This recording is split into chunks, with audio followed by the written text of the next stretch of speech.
जय श्री कृष्णा दोस्तों। आज की मेरी कहानी है जो चाहोगे सो पाओगे। एक साधु बाबा थे। वह रोज घाट के किनारे बैठकर चिल्लाया करते थे, जो चाहोगे सो पाओगे, जो चाहोगे सो पाओगे।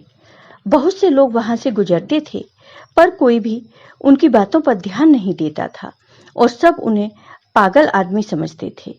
एक दिन एक युवक वहां से गुजरा और उसने उन साधु बाबा की आवाज सुनी, जो चाहोगे सो पाओगे, जो चाहोगे सो पाओगे।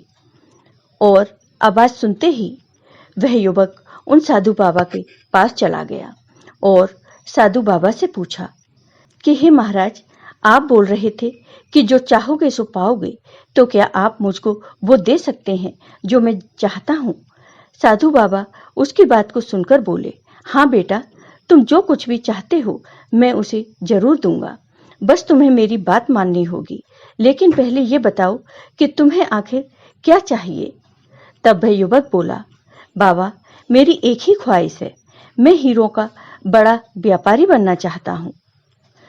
तब साधु बाबा बोले, कोई बात नहीं, मैं तुम्हें एक हीरा और एक मोती देता हूँ, जिससे तुम जितने भी हीरे मोती बनाना चाहोगे बना पाओगे। और ऐसा कहते हुए साधु बाबा ने अपना हाथ उस युवक की हथेली पर रखते हुए कहा, पुत्र, मैं तुम्हें दुनिया का सबसे अनमोल हीरा दे रहा हूँ। लोग इसे समय कहते हैं। इसे तेजी से अपनी मुट्ठी में पकड़ लो और इसे कभी मत गंवाना। तुम इससे जितने चाहो उतने हीरे बना सकते हो। युवक अभी कुछ सोच ही रहा था कि साधु उसका दूसरी हथेली पकड़ते हुए बोला, पुत्र, इसे पकड़ो, यह दुनिया का सबसे कीमती मोती है। लोग इसे धैर्य कहते हैं। जब कभी समय देने के बावजूद परिणाम न मिले तो इस कीमती मोती को धारण कर लेना। याद रखना, जिसके पास यह मोती है वह दुनिया में कुछ भी प्राप्त कर सकता है।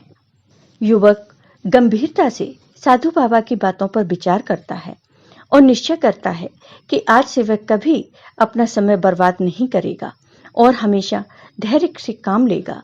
और ऐसा सोचकर वह हीरों के एक बहुत बड़े व्यापारी के यहाँ काम शुरू करता है और अपनी मेहनत और ईमानदारी के बल पर एक दिन खुद भी हीरों का बहुत बड़ा व्यापारी बनता है। तो दोस्तों, समय और धैर्य वह दो हीरे मोती हैं जिनके बल पर हम बड़े से बड़ा लक्ष्य प्राप्त कर सकते हैं। अतः जरूरी है कि हम अपने कीमती समय को बर्बाद न करें और अपनी मंजिल तक पहुंचने के लिए धैर्य से काम लें। तो दोस्तों, कैसी लगी आपको ये कहानी? कमेंट बॉक्स में कमेंट करके जरूर बताइए। साथ ही मेरे वीडियो को ज़्यादा से ज़्यादा शेयर करिए। धन्यवाद दोस्तों।